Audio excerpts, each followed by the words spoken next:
Hello my lady loves and gentle bugs, welcome back to Trapped by Love. I hope you guys are having a great day.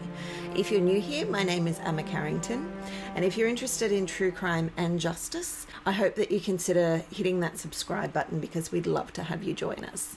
By way of disclaimer, we discuss cases of domestic abuse and domestic homicide on this channel, so if this is not the kind of content that you were looking for, I completely understand.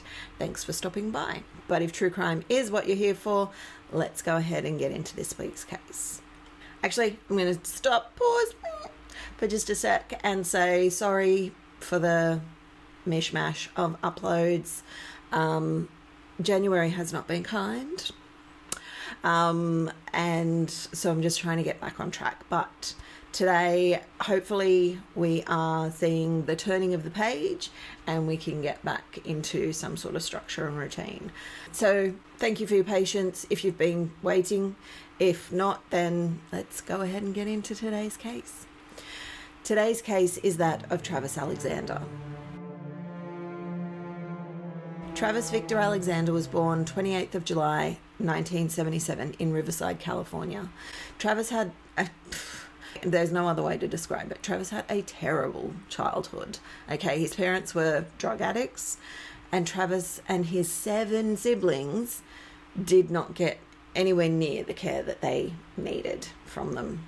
They were often left for days without food, and at one point they were all living in a tent and without the basic necessities. Travis's mum was also quite physically abusive, so when Travis was 10, his grandparents stepped in and removed the children, taking them into their care. This was a whole new world for Travis and his siblings because their grandparents were Mormon, and so the children were immersed into the Mormon church and their lifestyle. And Travis really took to the church and found a sense of community and belonging that he'd never had before. He met great friends, and when he got older, he went on a 2-year mission trip to Denver. Travis relocated to California to go and work for a company called Prepaid Legal Services, which is an MLM, multi-level marketing, something I've never had any sort of success with. But Travis seemed to have a knack for this type of work. He was a great salesman and recruiter and quickly rose through the ranks. He seemed to be trucking along quite nicely. He was happy, he enjoyed his job, he had heaps of great friends, and everyone loved Travis. By all accounts, he was a funny and sociable, outgoing character.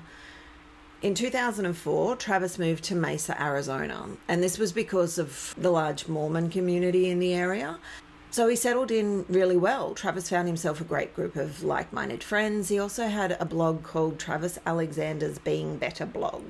And in this blog, he's very open about who he is, and he also discusses his childhood. It's still up, and I encourage you to check it out. He definitely was a very articulate man, and I can understand why he went into public speaking.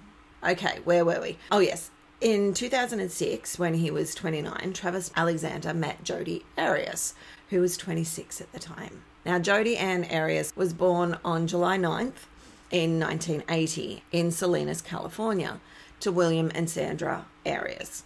By all accounts, hers was a fairly normal family. Her parents were Christian, but they weren't forcing their beliefs on their children.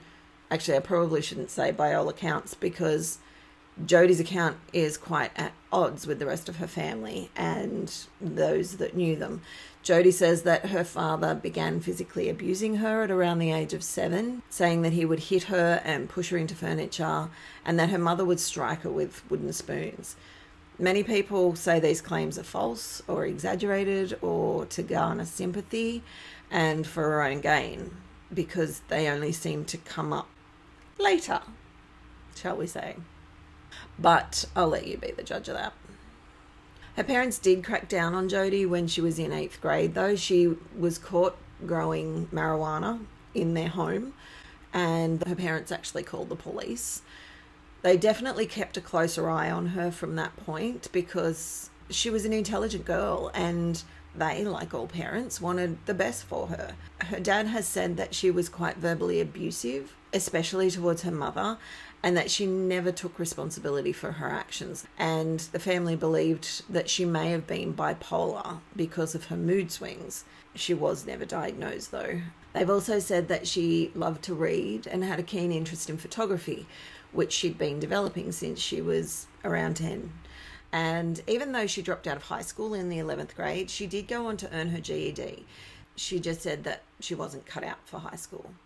Jodi also always had a boyfriend, and these relationships were back to back. She would go from one to another.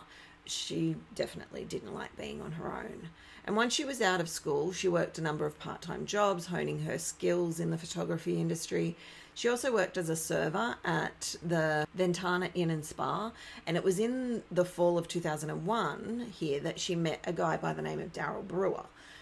They began dating in 2003, and this relationship moved very quickly. This was a hallmark of all of Jodi's relationships. Nothing progressed slowly. Once she was interested, she was all in. Now, Jodi was still living in California with Daryl when she met Travis, but her relationship with Daryl was not doing well. They were fighting a lot, and their biggest arguments were about their financial difficulties.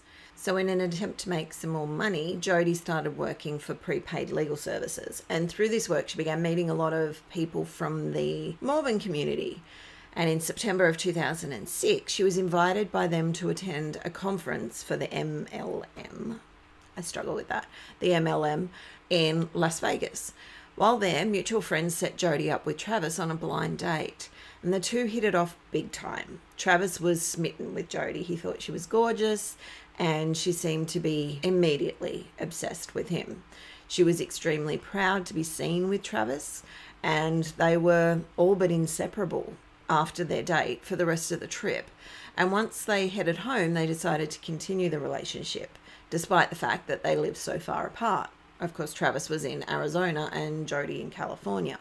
So Jodi went home and ended her 4-year relationship with Daryl, and now she was free to focus solely on Travis.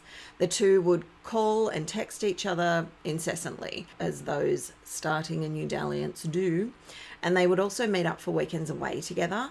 Even though Travis was very strict in his faith and sex before marriage was not acceptable, the pair apparently found ways around the rules of the church.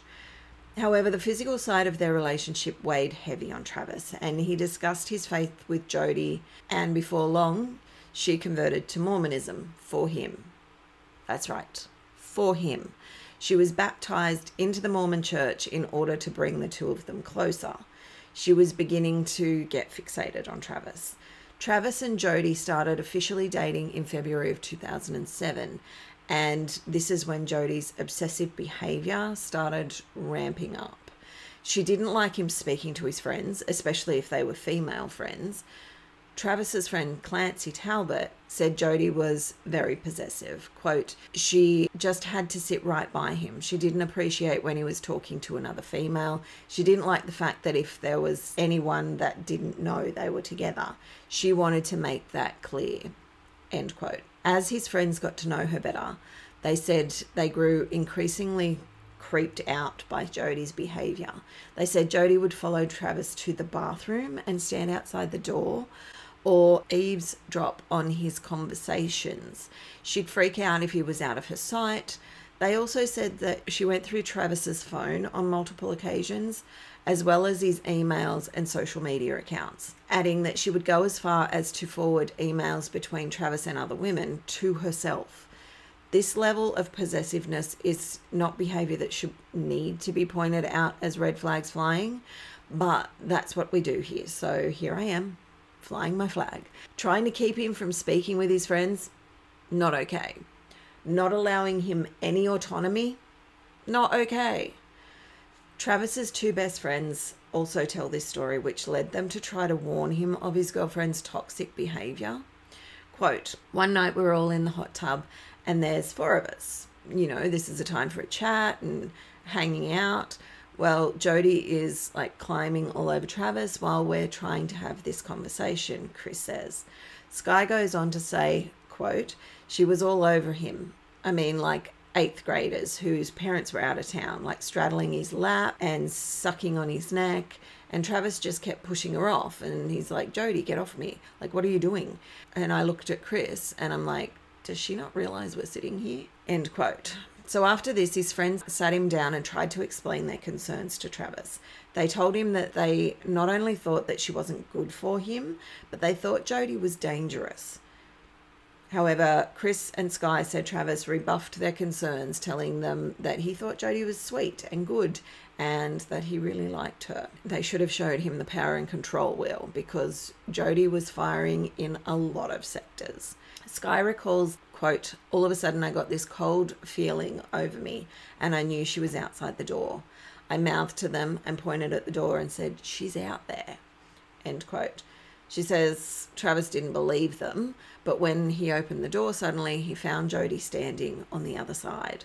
And Sky described the look on Jodi's face as evil. Chris goes on to say there was a rage in her eyes. He says, quote, Sky and I were very frightened at that point, thinking she might burn down our house, with all of us in it.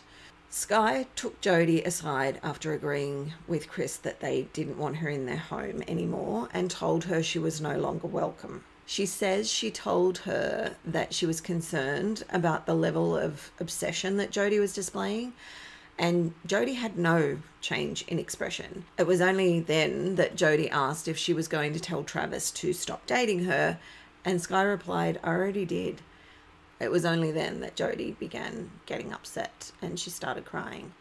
Can I just say something here, though? With abusive relationships, what Chris and Sky have done here is effectively played into her hand. It's now them against the world. Everyone's against them. They just don't understand their relationship. Luckily, Travis's friendships were strong enough to withstand this type of trying to isolate him that Jodi was doing, because when Jodi continued making things uncomfortable, after about 5 months together, Travis broke up with her, feeling that the initial passion had turned volatile. This, however, didn't stop Jodi, and not long later she moved to Mesa from California to be closer to where Travis was living. His friends were baffled. He was telling her she had no reason to be in Mesa and asking why couldn't she just leave him alone. Travis's friends, though, weren't aware that he and Jodi were still in contact, so they thought her being in town was just crazy. Unfortunately, she had a firmer hold on him than they realized. Travis didn't want their relationship to start up again, though, and because of this and the fact that he was keeping her at arm's length, Jodi began stalking him. She would go as far as to break into his house, obviously uninvited, and sneak into his bed naked and wait for him. This was met with mixed results. Sometimes he was angry at the intrusion, and other times he would give in and get into bed with her. On top of all the stalkery break-ins, Jodi was also slashing his tires anytime he was out with another girl. This happened on more than one occasion. Jodi would also let herself into the home while Travis had other women over.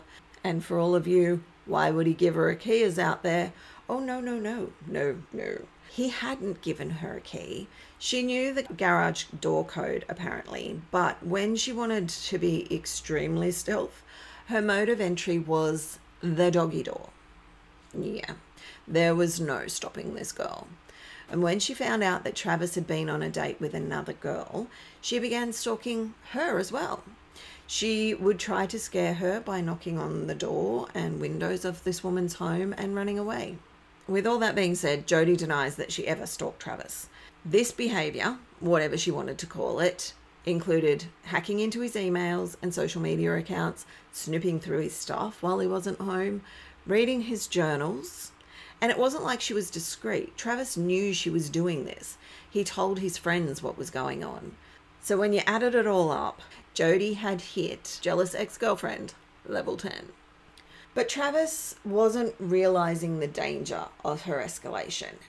This obsession had her contacting everyone Travis went out with and threatening them, telling them to break things off with him. Jodi also threatened Travis anytime he tried to move on. then manipulated her way back into his good graces. This, again, shouldn't need to be said, but when you're in the middle of it, you can get complacent. So here is a reminder. Threats, breaking and entering, stalking, and vandalism are all not only huge red flags, but things that need to be reported to authorities. That's the end of my rant. Sorry. Then in April of 2008, after living in Mesa for about 8 months, Travis convinced Jodi to return to her family in, now I've heard it said 2 different ways, either Wairika or Eureka, wherever. She was moving back to California. And Travis's friend Sky said, quote, "I was excited." And Travis was excited. He said, "I'm getting my life back. Like, this is a whole new start. She's gone." So Jodi moved in with her grandparents back in Eureka, but was, of course, still in contact as much as she could be with Travis, even tape recording their conversations and initiating phone sex. And whether this was to use for her own private pleasure or to use against him if he displeased her is hard to ascertain. But either way, it's a total violation of his privacy. Along with this, I'm sure she would have been all over anything he put online, including his blog. On May 18th in 2008, Travis posted a blog entry entitled, "Why I Want to Marry a Gold Digger." And the long and short of it laid out why he wasn't married, and that basically was because the type of woman he wanted as a wife wasn't attracted to him yet. He needed to work on himself and had worked out that he needed a, quote, gold digger to dig the gold that he was capable of out from within him. This, of course, made it pretty clear that Jodi was not this person for him, because he wrote that he wasn't and hadn't attracted these women because of who he currently was. I can only imagine how much this must have enraged Jodi. She would, no doubt, have taken this as quite a public affront. Now, very coincidentally, in May of 2008, Jodi's grandparents called police to report that a .25 caliber handgun, cash and electronics had been stolen from their home. That report was made on the 28th of May. And then on the 2nd of June, Jodi rented a car in Redding, California. They attempted at first to give her a red car, but she refused it and ended up renting a white car. I guess white's a little more inconspicuous. And as she headed out to see a man by the name of Ryan Burns, who was a work colleague and new love interest near Salt Lake City in Utah, she made a detour, and her first stop was to her ex-boyfriend Daryl's place to borrow 2 5-gallon fuel canisters.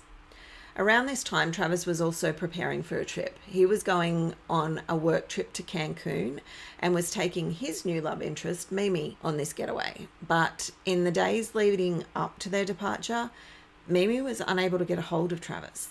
They were scheduled to leave on the 10th of June, and by the evening of the 9th, Mimi was very concerned. So concerned that she went to Travis's home to try to track him down.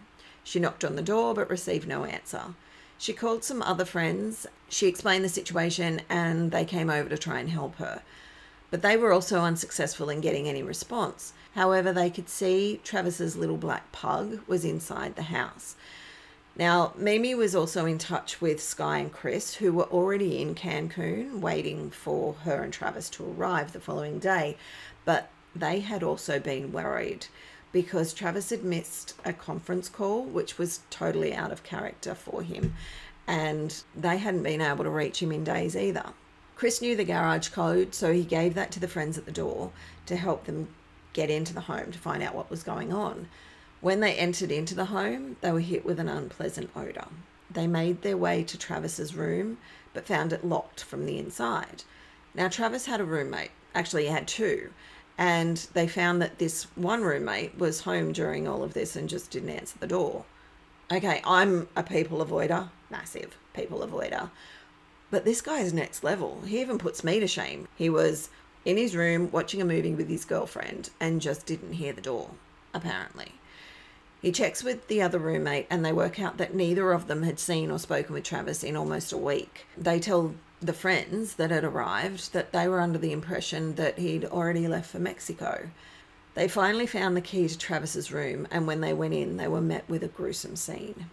There was blood all through the room, and when they tracked it into the bathroom, they found the body of their friend slumped in the shower stall, covered in blood. They called 911, and when asked if they knew of anyone who had threatened or would want to hurt Travis, they immediately told them of his ex-girlfriend who'd been, quote, bothering him, following him and slashing tires and things like that. Her name is Jodi. Just before midnight, the Mesa police came to the house and tried to determine what had happened. But there was so much blood at the scene. And because Travis had been deceased for some time, his body was already in a state of decomposition and almost mummification. When the body was taken for an autopsy, they found that he had suffered at least 27 stab wounds and had been shot in the head above his right eye with a .25 caliber. If all that wasn't callous enough, his throat had been slit to the point of near decapitation. When police processed the scene, they found no evidence of forced entry into the house. So because of this, the investigators figured that it had to be someone that Travis knew. The other thing that pointed to this being personal was the massive overkill. They looked into his roommates because, of course, they had the most and easiest access to him, and everyone found that it was really odd that they hadn't noticed the smell or been aware of anything having happened, but eventually they were cleared of any wrongdoing. The police also collected a spent bullet casing and saw that the bedding had been removed from the bed. They found it in the washing machine, which was smudged with blood. Now, along with the bedding that had been washed in the machine was a camera, complete with SD card. The camera, of course, wouldn't work after being put through the wash cycle, but they sent the card off to see what could be retrieved from it. By this time, the police had interviewed Travis's friends and had heard a great deal about Jodi Arias and the trouble she'd been giving Travis since their breakup. So the police wanted to speak with Jodi. However, unable to stand the suspense, Jodi contacted police, saying that she'd heard that her friend had died and she was heartbroken and wanted information. They wasted no time in bringing her in for questioning because, along with all of Travis's friends' accounts of her stalking and threatening and vandalising, they'd also received the images back from the SD card that was found in the camera that was with the blood-stained sheets in the washing machine. What they found recorded on the memory card was a date and time-stamped account of the day that Travis died. The police arrested a newly brunette Jodi at her grandparents' home on the 15th of July. However, when they arrived, they found that Jodi had a car packed with clothes and knives and a 9mm semi-automatic handgun and a whole lot of condoms. What? Like, who is this woman and where was she planning on going to hide out? What a weirdo.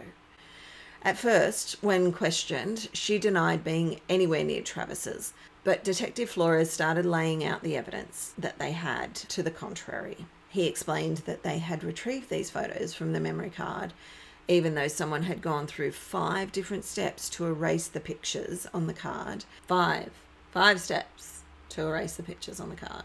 But they had the images, and those images implicated her. Detective Flores then showed her the photos they'd extracted from the SD card.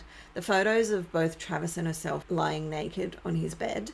She began trying to explain them away, saying that the camera time and date stamps can be changed, and then he showed her the shots that seemed to show the leg of someone, the police believed to be Jodi, dragging Travis's bloodied body. Detective Flores then showed her the bloodied palm print they had collected from Travis's room, the print that had both her DNA mixed with Travis's, which made sense because she had cuts all over her hands.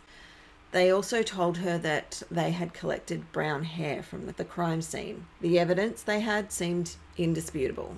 Now, the video of Jodi's interview with the police is almost as notorious as the crime itself, mainly because of her bizarre behaviour when she was left unattended in the interrogation room.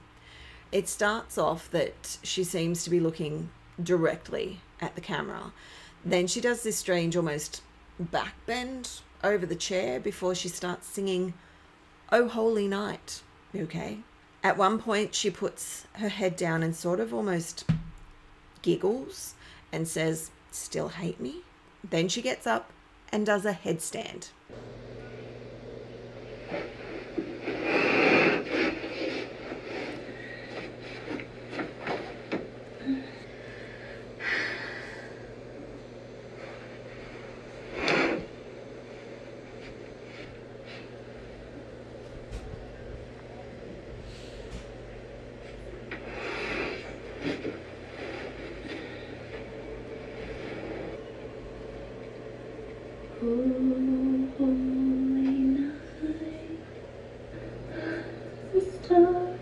brightly shining.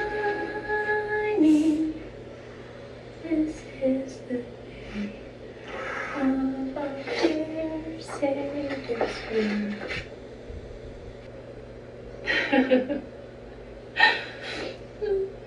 He knows our need, the angel voices all night divine, all night when Christ was born. All night.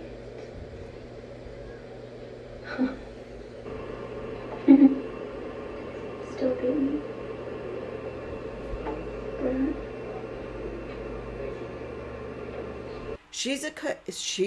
Sorry, mind blown.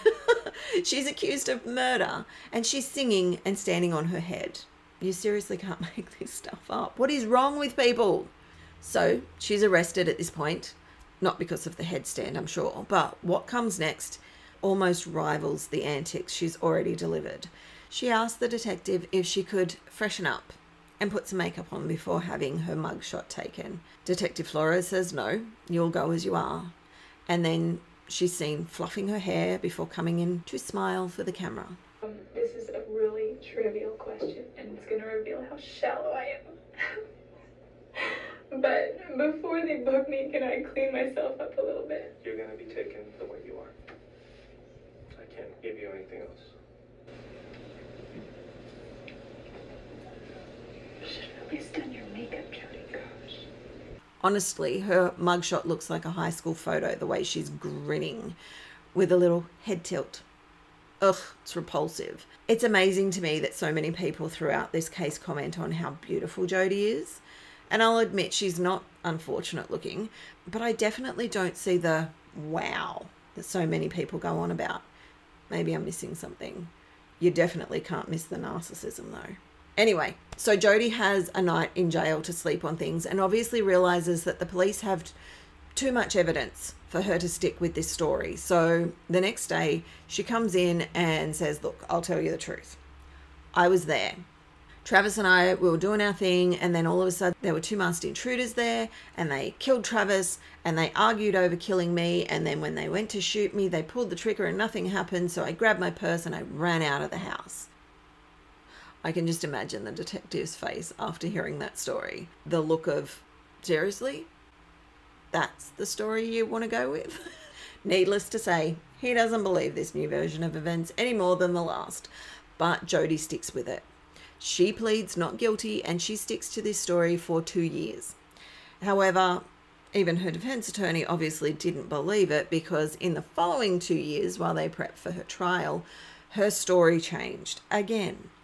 So when the death penalty trial started in January of 2013, Jodi Arias' story was that Travis had flown into a rage when she dropped his camera and she feared for her life and shot him in self-defense. She then didn't remember what happened after that. She claimed that she had suffered ongoing physical and emotional abuse at the hands of Travis, amongst many others. Remember the claims about her dad that no one could verify or substantiate? Well, it was the same with these claims about Travis, but she sure did try to make people believe her. She took the stand and spent an unprecedented 18 days running through all that she'd suffered at the hands of Travis. She also made claims that he was attracted to young boys and girls and that he had photos of such in his room. The police categorically refute this, and there is absolutely no evidence of any of her claims being true. She also claimed that the gun she had used was Travis's. Now, Stephen Alexander, Travis's brother, said, quote, "Her mission was basically to murder my brother again for a second time by destroying his reputation. The self-defense story was just a joke. My brother didn't even own a gun," end quote. The prosecution laid out the crime from beginning to end. Beginning with Jodi finds out Travis is going away with another woman, stages break-in to steal the handgun from her grandparents, turns the phone off, sets out on a trip but takes extra fuel along so she doesn't have to stop anywhere near Mesa, is late to her rendezvous with Ryan in Utah, but gets there with cuts all over her hands, then makes it back to California to return the rental car without the floor mats, but with a few red stains that she puts down to Kool-Aid, and then inserts herself as the concerned friend into the investigation. End of story. So that's the case in a nice little box, because this went on forever. In May of 2013, the jury found Jodi Arias guilty of first-degree murder, and the Alexander family let out a sigh of relief. However, when it came to sentencing, the jury were deadlocked. They could not decide unanimously between a sentence of life without parole or a death sentence. So the judge declared a mistrial. With a death penalty case, you have the main trial to determine guilt or innocence, and then the sentencing trial. So it was a repeat of sentencing trial that was ordered, but in October of 2014, the same thing happened. The jury could not reach a decision regarding sentencing. So to save going back to trial for a third time, the judge took the death sentence off the table and handed down a sentence of life without the possibility of parole. And Jodi started her prison sentence. Now, Jodi was genuinely shocked by her guilty conviction. She says, quote, "I was really hoping the jury would see things for what they are. I didn't expect to walk away. I knew that was a possibility, a slim chance in a parallel universe somewhere, but certainly not first degree." End quote. Jodi has given numerous interviews over the years, and I'm sure we have not heard the last from this vainglorious and self-involved individual. But I, for one, have had enough of her head. So that is the disturbing case of Jodi Arias, who decided that if she couldn't have Travis, then no one could, and then went about using domestic abuse as her defense, even though she was the perpetrator of it. Let me know what you think about this case. I'm not usually one to dismiss cases of emotional or physical abuse, but I really don't see Travis as the abuser here. I've been through a lot of the evidence, and I of course can't be 100% certain, and I'm sure there were times that he wasn't pleasant to her. He was trying to break up with her and get away from someone who was sneaking into his home through the dog door. At some point we all get fed up, but I don't know, it seems more reactive to me. This woman came into court saying she was going to sell survivor t-shirts to raise money and advocate for survivors of domestic abuse. I'm happy for any help the DV community can get, but this woman getting any sort of sympathy for this abuse or accolades for her advocacy really upsets me. Anyway, that's my rant on that one. Please let me know your thoughts below, or use the hashtag TrappedByLove over on social media so I can follow along with what your take on this is. Thank you so much if you've made it to the end of this one. If you enjoy true crime, please consider subscribing and hit that like button. It really does help me out. And check out another episode. If the content of this case has raised any concerns for you regarding your own relationship or that of a loved one, please reach out for help. There's a list of resources in the show notes and the description box below. My aim in covering these cases is to honour the victims of these crimes and to get their stories out there in the hopes of warning others who may face similar situations. So in saying that, I mean absolutely no disrespect to any of the victims or their loved ones. The hope is that the more people who recognise the red flags and warning signs of abusive relationships, the less prevalent these cases will be in the future. Knowledge is power, and we need to know what to be on the lookout for so we can protect ourselves and each other. I thank you for joining me this week, and until next time, please take care of yourselves and be kind to one another. Bye.